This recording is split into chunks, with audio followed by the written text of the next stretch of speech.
соли маърифати ҳуқуқӣ эълон шудани соли 2024 марҳилаи нави рушди ҷомеа маҳсуб мешавад. Бояд эътироф намуд ки аз ҷониби ҳукумати Тоҷикистон ҷиҳати таъмин намудани зиндагии шоиста тамоми санадҳои ҳуқуқӣ таҳия, пешбарӣ ва қабул шуданд. Дар ҷавоб ба ин иқдоми ҳукумати ҷумҳурӣ, сокинони мамлакатро мебояд маърифати ҳуқуқии худро баланд бардошта, дар бунёди давлати миллии муосири пешрафта бо роҳи риояи қонунҳо саҳми шоиста гузоранд. дар ин хусус зимни вохӯрии вазири адлияи ҷумҳурии Тоҷикистон бо сокинон ва намояндагони сохторҳои дахлдори шаҳри Исфара иброз гардид.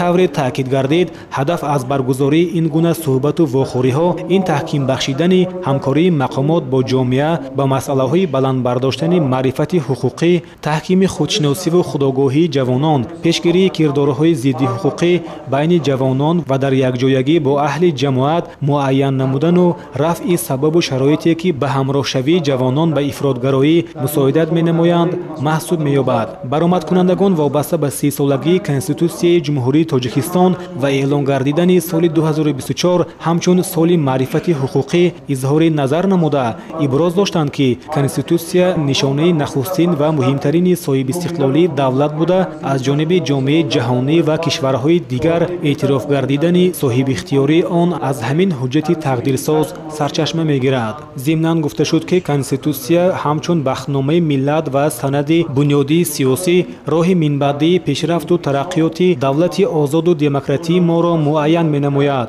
зеро баландбардоштани маърифати ҳуқуқии аҳолӣ яке аз масъалаҳои асосии сиёсати ҳуқуқии мамлакат ба шумор рафта, аз рӯзҳои аввали ба даст овардани истиқлолияти давлатӣ ба ин раванд таваҷҷӯҳи махсус равона шудааст. сатҳи баланди ташвиқу тарғиби Конститутсия, қонунҳои амалкунандаи ҷумҳурии Тоҷикистон ва дигар санадҳои меъёрии ҳуқуқӣ яке аз асосҳои болоравии маърифати ҳуқуқии аҳолии мамлакат буда, шароит фароҳам меорад ки шаҳрвандон масъулиятнок бошанд, меъёрҳои Конститутсия ва қонунҳоро риоя намоянд, аз ҳуқуқҳои худ пурра истифода баранд ва дар ҷамъият рафтори шоиста дошта худогоҳу ватандӯст бошанд. таъкид гардид ки барои бунёди ҷомеаи демократӣ зарур аст ки дар баробари ҳами тадбирҳои дигари бунёдкорӣ ҳамагон ҳамчун шаҳрванд ҳуқуқу озодӣ ва вазифаҳояшонро хеле хуб ва дар сатҳи зарурӣ донанд ва аз он самараноку пурмаҳсул истифода намоянд. ҳамчунин қонун ва қоидаҳои қабулгардидаро